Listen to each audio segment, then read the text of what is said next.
schedule specifically within Rainbow Six. We have the play-ins into the group stage, into the playoffs, so many different phases. Only 8 teams participating in the play-ins, and only 2 of those 8 will progress forward into the group stage. Brutal. Well, Perfect. Okay, so we got default key, and then we have desktop. Okay, so desktop. You're looking at your Falcons, you're looking at your EPs. Don't worry about Write that down. Forget about those guys. But 22 teams, Nick, that is a lot of teams. That is a lot of opportunity to play different opponents from different regions. You may never have even Desktop No, it's true. I think is we only have 8 teams. How many teams? Because there's so many different regions, have said, different teams, different play styles. You need to focus on what you can do differently and just matching yourself to every opponent as well. 8 of the 22 6 each only has 8 teams. You can only imagine what teams we actually have. Kinda crazy. Of course, today's schedule, important to note that we kickstart with a very big matchup. At least if you're an I'm very a big matchup. There's only no, there's more than 8. 1, 2, 3, 4, 5, 6, 7, 8, 9, 10, 11, 12, 13, 14, 15, 16, 17, 18, 19, 20. Oh my gosh. There's about 24 teams. That's true. 24, 25 teams. So desktop is the YT desktop is landscape. And then for default is default is Bert. That hurts. And then now 6 years later, the way in which they qualified for this event was beating G2 and Yeah, it's kind of weird to do this multi-stream on YouTube because YouTube is kind of weird. Kind of weird. Good morning to YouTube. 5 minutes over. Look at that. That was one of the greatest upsets in APAC. Unfortunately, one of the biggest moments for APAC. I mean, it's the only time we've ever had a team in the Six Invitational make it to the top 6 on the APAC. Good morning, YouTube. But we have a new dawn for a lot of these APAC teams, one of which is Kag by Varel, who, of course, will be fighting against Fnatic today. But Fnatic, for them, this is their first chance in such a long time. They took a gamble. Morning, they made YouTube. 2 big roster changes coming in to the last stage of competition. Can they actually make a splash on the international stage remains to be seen. It certainly does. Well, this is going to be reset later on. Let's start talking about Fnatic. It was a great feeling to beat G2 and knock them out from qualifying for EWC. I think that we got a lot of confidence from that. Still Fnatic. It was fun. It was a good game. So it's kind of cold in my room. I think it might be cold in the house now, so I'm gonna wear my Fnatic scarf. I promised I was gonna watch with my roomies. Just as always, I'm gonna take you guys with me on my phone and my tripod. I go to the main room. Yeah, sit there for a little bit, chill out. I get way too comfortable over there, just letting you guys know. So that's why I fall a little bit sleepy. It's been pretty difficult. There's been lots of ups, lots of lows, really bad games, really good games, comebacks. It's always stuff to improve. We want to get to at least the group stage. There is a lot of big names, but I think Hello, YouTube. We are co-streaming the EWC, and we are right now in Rainbow Six Siege play-ins. How many copies? My goal is to win it all. We're here to compete. Obviously, a very big talking point straight off the bat there. We've got to talk about it. Got Fnatic in here. Fnatic, has that improved this roster? Has that been a deciding factor as to why they're here? Of course, Citizen, one of the most infamous players, actually once playing for Fnatic way back in the day, Pengu, and now he was one of the very important reasons as to why they failed to qualify. Title edits. That's what my thing's called. Fnatic, I mean, for them, it's been such a long period of title edit. mediocrity. A lot of people have relegated them Oh into my this gosh, position in the EML. They're always going to be a bottom to mid-pack EML team, but they'll never actually qualify for another event. Citizen himself, he had quite a stint over in the North American League. He comes back to Europe to an incredibly disappointing performance with Team Secret. Finally jumps over to Fnatic just before this event started, just before stage 1, and look at what he's managed to achieve. Yeah, what are the expectations, right? It's going to be another secret situation where they're going to fall short. It's a new roster. They're not going to qualify for anything, right? It's going to take at least 6 months. Wrong. Beating G2, qualifying here, and we say Citizen this, Citizen that. That's the experience player that joined. But Smith, new rookie, also joined Fnatic at the same time. And I actually feel like he has been instrumental as well, playing the shields, helping the team adapt and whatnot. And I think watching it today against CIG. Alright, YouTube. Thank you for coming in. We're doing play-ins for the Rainbow Six Siege Grand Finals. Let me get into my browser for my Samsung cam. And what's gonna happen is That's going to be the biggest question, I think, on everyone's mind. or no, it's that Samsung cam. We're gonna use iPhone cam. Right? They knocked out G2, they solidified a spot here at EWC, but the bigger question is, how deep can they make it? Because you heard there, the goal is groups and also maybe finals, but they don't even seem super confident. Oh my gosh, I'm a little bit tired. I can see why though. I mean, you look at the EML statistic that they had, right? They actually beat all the strong teams during the group stage. They beat your Virtus Pro, they beat your Falcons, they beat your G2, etc. But then they lose to all the weaker teams. I'm thinking, do they not have the confidence against teams that are off their own level, where they get in their own head? Yeah. But then they think, oh, with the underdogs, we can beat the better teams. Well, it's a question of consistency, really, because as you mentioned, I mean, you come down to the final game of the playoffs, and they got 7-0'd by GK. Exactly. GK historically, like, After beating G2. I know, all the way up and then all the way down again. But one thing is for sure, it's been such a huge Fnatic in the last 6 months, such a huge glow up for Fnatic. 7th place in kickoff to 4th place in stage 1 and qualifying for the Esports World Cup. The sky is the limit, but it's going to be a challenge because they have to go through the play-ins. Only 2 teams will progress out of the 8 in this phase of the game, and they're up against the best team out of Japan. Yeah, they certainly are. There's no question about Yeah. that either. Oh, it's okay. Alright Alright, guys. I'm gonna switch over to my mobile cam. Alright, chat. I'm switching over to my mobile cam, excluding YouTube. YouTube, you're gonna have to deal with me. I know. I've been off cam for YouTube for quite a moment, but not this time. Alright, let's get into this. It just feels like it's more cohesive. It's a more entire package.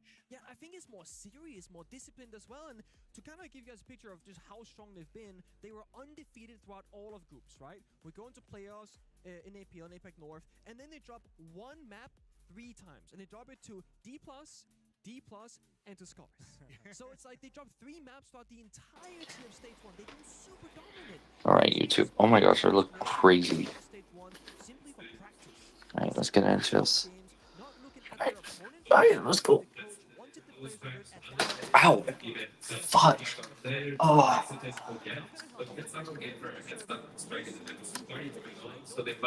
Tim's asleep. She responded that she'd come anyway, and she arrived between 8 and 9 p.m. Now, bear in mind that Kentaro was 30 years old, and the person he was inviting over was still a junior in the field. When she arrived, Kentaro It's okay. It's okay. Alright, it looks like everyone's asleep. Okay, I don't think we're not gonna do iPhone cam. I don't think we're heading on the iPhone anymore. Okay, well, we're gonna sit here. We're gonna deal with desktop. We're gonna just deal with desktop. I'll see you on. Just over a year ago when they went to Rio for the Reload event, and they made it to the grand final. The first time an APAC team has ever done so, and they look phenomenal.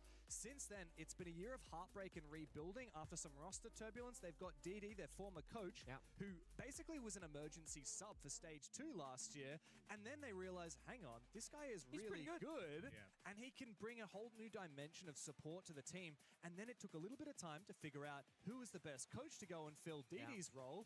Now they have Sparky, as you said, dialing in from Italy, and he's here, of course, in Paris with us. And I think finally we do have this new look CAG. This isn't the same team that was cagging their way through the Mexico. Alright, it looks like we're just gonna do desktop. Only Tim's asleep, so yeah. Alright, y'all.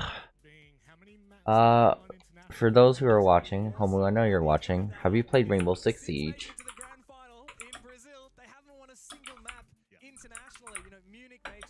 City major disappointment. Stop. After disappointment. But I'm on the APAC copium. I'm telling you. They're gonna win today. Is the moment. This is the moment. Could this be the moment? Wait, okay. It has to be. It has to be. I do agree with Nope, for Rainbow. Yep. Well, Rainbow Six Siege has its own story. I've also known that I put you guys on the lowest volume for as well for this. Whoops, my bad. Let me get the. they could well go deep in these kind of tournaments. And I don't think there's any reason why they shouldn't. You look at the roster, you look at the players, you look at someone like Chibisu that has just gone absolutely mental over the last 12 months. They've got the ingredients for this. They do, and a big thing that we learned from Spike was actually it's been a mental problem for CHG, and this is common across oh my gosh. APL. Alright, so Rainbow Six Siege is kind of unique in its own way. There's no other game mode other than search and destroy. I think there's one on hostage where you can rescue hostages and whatever, but I don't think that's the major game mode played. So in Rainbow Six Siege, the whole goal of the game, it's a tactical first-person shooter. The one thing about it is that the changes is between your setup and layout of guns, your setup and layout of your equipment, and your setup and layout of your character and their skills. So you ban these characters right before you play. So we're about to get in the first game with Verdell versus Fnatic, where it is operators. They're called operators. And operators are different type of people who have special skills when they play. One of the things is their skills ranges from like blocking radios or giving yourself like more like it's hard to explain it, but there is an engine that Rainbow Six Siege uses, and it's like not just Call of Duty. It's only like Battlefield, where in Battlefield you can destroy any wall, you can destroy any floor, like all of that. Like nothing's indestructible. Well, almost everything is not indestructible, but they have terms of operators that can blow up like a house or blow up an entire wall or defend or secure an entire wall. That's the most unique part about Siege, is that it feels realistic. Oh, are we already in? Oh my gosh. So it looks like we're already in. So how this game works is this: as soon as the game starts, after they ban their operators, they're randomly spawned into different maps, or there's a low bomb site in different sections of the map.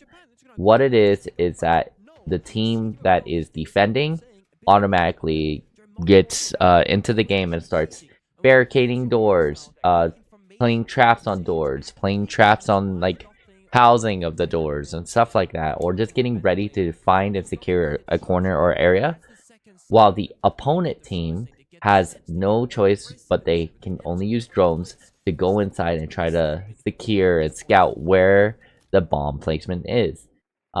It's weird in this game because it's not like they get to stay as the attackers and defenders, is usually what they call them, right? They switch after a certain amount of turns. I need to remember it, but I think it's about after 3 turns, then it gets switched to where the team now becomes defenders, and then the defenders becomes attackers, like that. And then you need to win at least 4 turns. Like, we're calling them terms, and like just to, you know, shape the shorter time of it. So yeah, after winning 4 turns, then you win technically 1 match for your team, and then from there it goes from the best out of, I think, 3, best of 3, which means you need to win 2 games and 2 matches against your opponent. Yeah, and it's pretty unique, right? As you could tell, it's a very tactical fighter where like every bullet matters, every moment matters, every damage hurts, every trap that you can destroy matters as well. You get points for that. These recon drones that you get to throw, you can throw like drones and stuff like that. Those things, you're able to just, ooh, yeah, you're able to secure, tell the layout of what's going on. Wow, look at that. Ooh, nice. Every bullet matters. Oh, okay, there we go. There is a thing called the diffuser. You must have the diffuser in order for you to defuse the bomb. As you can tell, they're throwing like recon drones out to try to find where their enemies are. It's kind of super cool.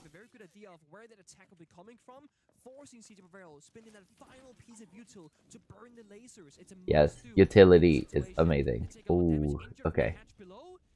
That is not the way you want this to go if you're CAG. Yeah, and it's very tactical. Like you can hear every footsteps.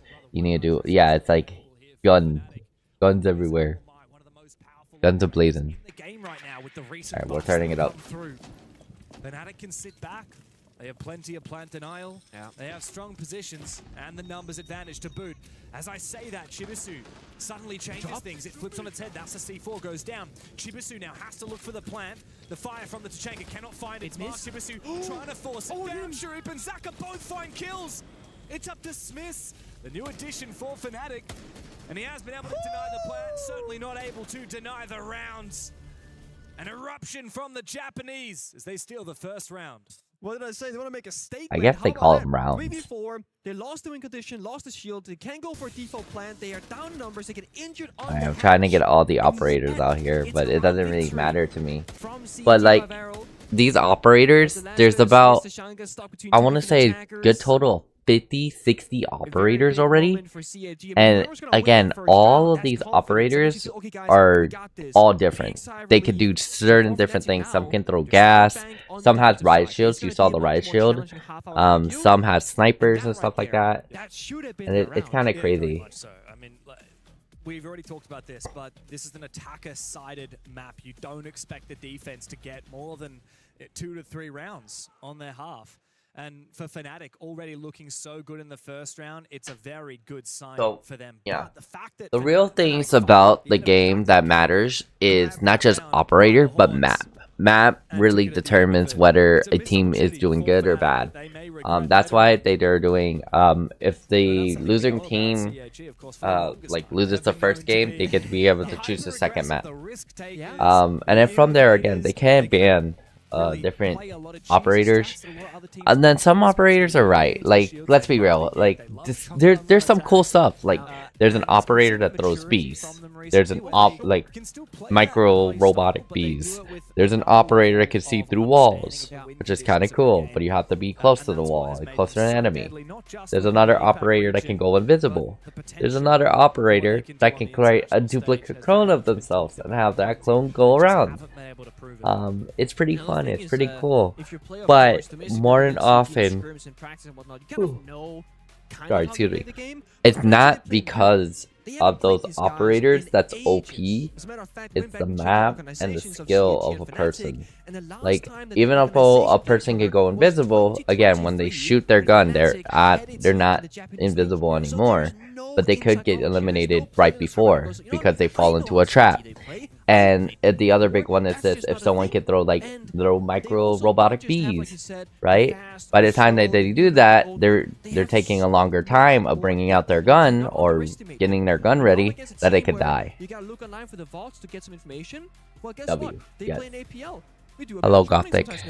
People play Kavera Welcome, for welcome. no reason. So you look at Welcome, YouTube chat. what was the last Hi. 2 games that they had on Bank? Or Gobi, my bad. Gorby. Hello. We are watching the EWC Esports World Cup Rainbow Six Siege group stages? Plans before group stages. Game over. Yes. I hope you're a big fan of Rainbow Six Siege. I'm an official cold streamer for the Esports World Cup, so that's why I'm here. I don't get the best lumens cam right now because it's kind of dark in my room, but yeah.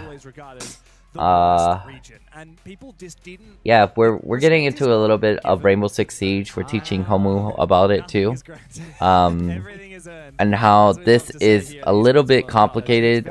Where the history of Siege came from, though, it's kind of crazy as well. Oh, there's 77 operators. That's a lot.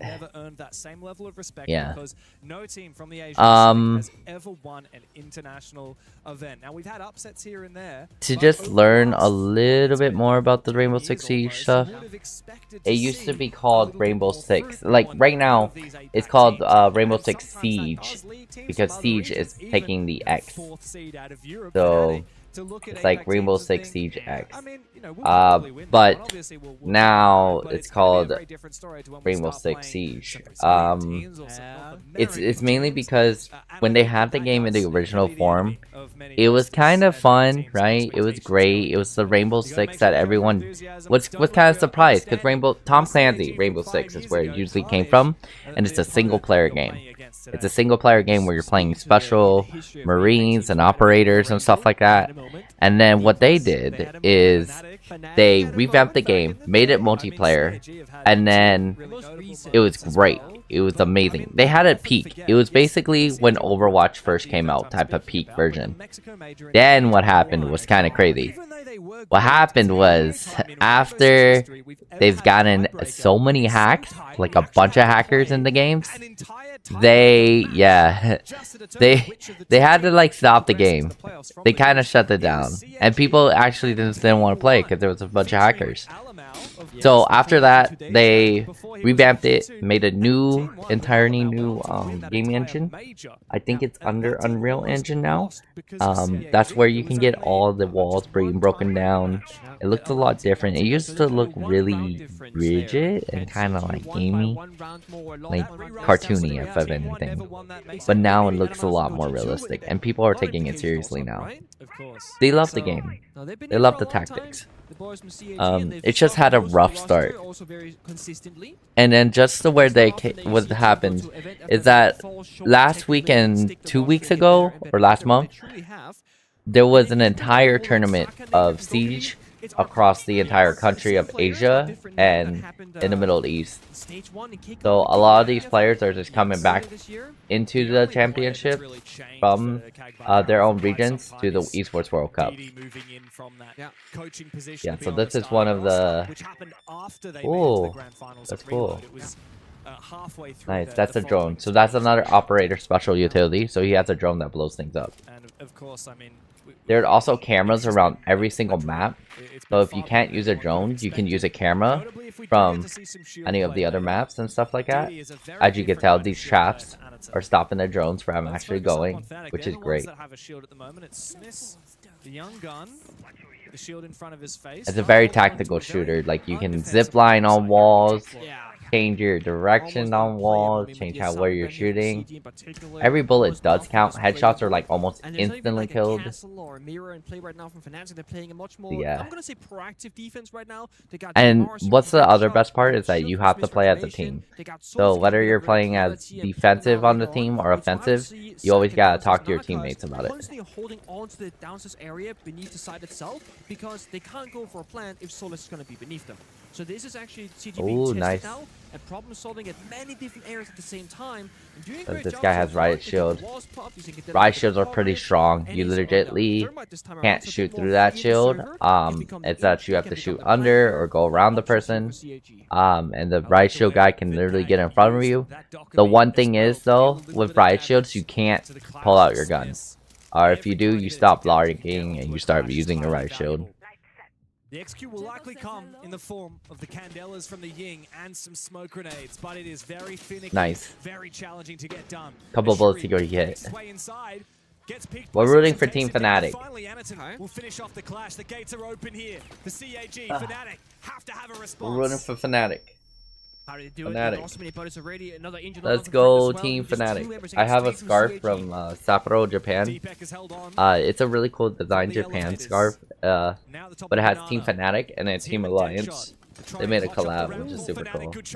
But right now, we're just going for Fnatic. So let's go Fnatic. Let's go Fnatic.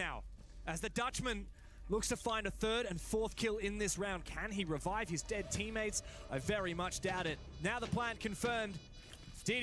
Alright, so they're planting a diffuser. So it's not like as soon as you plant the diffuser, it diffuses. You have to wait for it to diffuse too. Nice. Beautiful crossfire, yeah. I mean, again, they baited so well that the person who planted just kind of pre-fired towards Deepak, forced him to shoot back, and his teammate swings from stock. And there was only one person on the window repel from CAG. Something that we often see from this team in particular, from Japanese teams in general, is they play. As you can tell, they have another round one, or another turn, but we call it. So that's the execute. They just had yeah, another one win.